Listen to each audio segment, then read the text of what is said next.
Another question. This $750 billion a year that we're spending. Like Johnny Carson say, billions and billions and billions.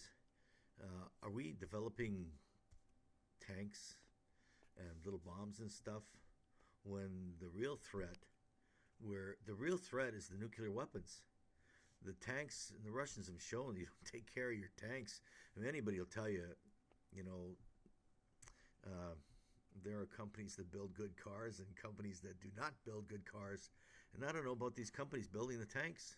There's maintenance. Anything that's mechanical needs to be greased. It needs to be oiled. It needs to be maintained. It needs to be run. It needs to be coddled. It's thousands of tanks in Russia.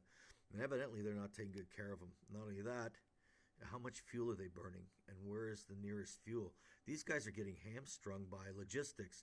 In other words, they can only go so many miles before they need more fuel. And all those soldiers need so much food every day and water and maybe some medicine. And this is not planned very well. And my biggest fear is he's pulling back all his people that are low morale. They're incompetent. They don't even know what they're doing. They were thrown into this without even being soldiers. They were promised they're going on a training excursion, and all of a sudden, the training excursions, here's a rifle, shoot some Ukrainians.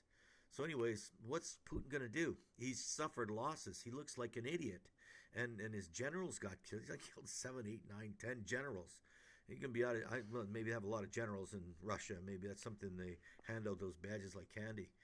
But what's he going to do? If he's smart, he's going to use guided missiles, and he's going to flatten everything that he can. He's going to carpet bomb Kiev with these missiles. The smartest thing that Ukraine can do is start attacking his missile sites in Russia. Now, we saw the thing on the news today where they said 2 helicopters went and blew up a fuel depot in Russia. Oh, they're mad. What are they going to do? Start a war with Ukraine? I mean, what's the worst he can do? Biological weapons, nuclear weapons.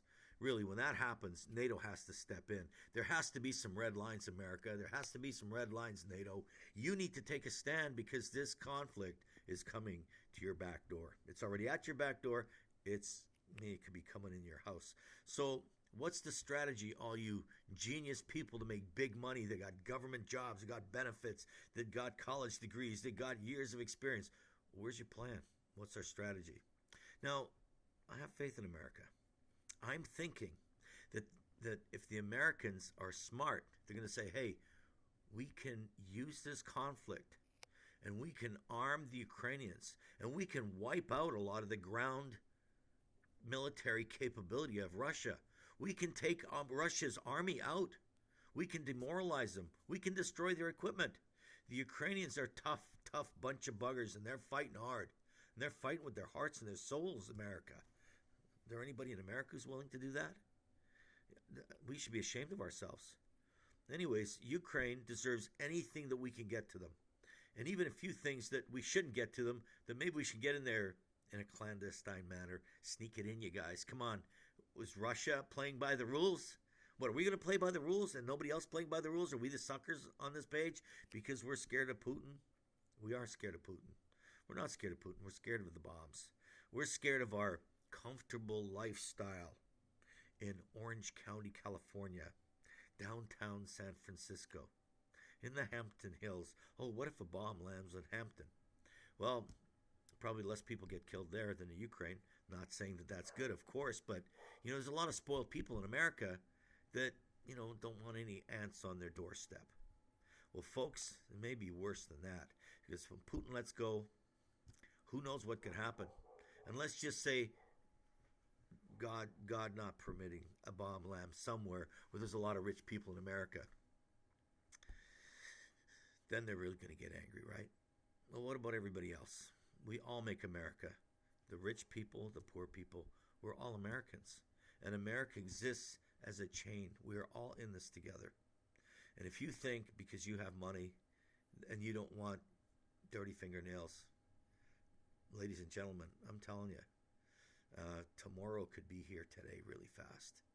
So all the brains that we have, all the strategy we have, all the equipment we have, we need to have a plan for Putin before he sets up his plan. Right now, the Ukrainians should be able to chase the Russians back to the border. They should be bombing their fuel depots, their supply lines in Russia before they can even get to Ukraine. You'll starve them out. They won't have fuel. But the worst thing is the missiles and the ships. Those guided missiles, they're going to carpet bomb Kiev. That if I'm not the smartest guy in the world, but if I was Putin, I know my soldiers are useless. I've been embarrassed. I'm going to take it out on you guys. I'm going to do what I can do. I just got a bunch of monkeys over there pushing buttons on missiles all day long. As long as he hasn't run out of them, because we've also heard he may be short of missiles. So, America, you know any of these people at the Pentagon, call them up. Tell them Larry said, hey, what the hell? This is the greatest country in the world. When are we going to start acting like it?